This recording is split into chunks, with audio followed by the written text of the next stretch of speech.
灣仔展覽點揾訂造家私裝修報價，教你揾裝修報價訂造家私3大致命陷阱。有興趣留言按1字，客戶 PM 想要邊一間黑店詳盡資料，本公司可以查詢。更加有黑店黑工大全，影片2分08秒有彩蛋，仲教你點樣揾黑店。彩蛋後仲有必殺技： 1. 驚爆低價套餐，低開高砌手法。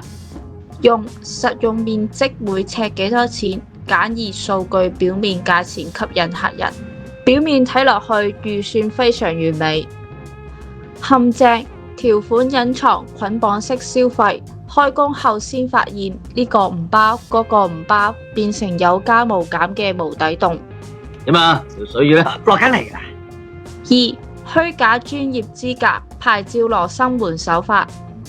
報價單寫滿各種專業牌照，例如水電小型工程牌，睇似安全可靠。陷阱：牌照可能借返嚟嘅、過期嘅，甚至根本唔係由呢個牌照嘅師傅親自到你屋企施工，出事時冇人負責。咁點算啊？咁點算？醒啲咯！ 3. 報價單捆綁變成合約訂金，全部吞晒。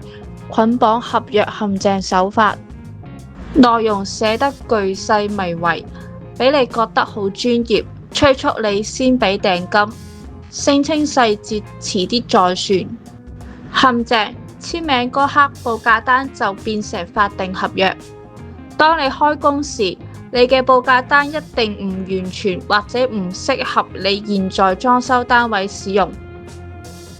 更加收樓後，先拋出大堆你單位必須要做嘅隱藏收費。你如果唔接受隱藏附加收費，佢哋就會直接告你違約，食晒你啲訂金。人在做，天在看。終極彩蛋，利用現代科技2大搜查黑店法。現在網絡資訊發達，未俾訂金前用呢2種方法，黑店無所遁形。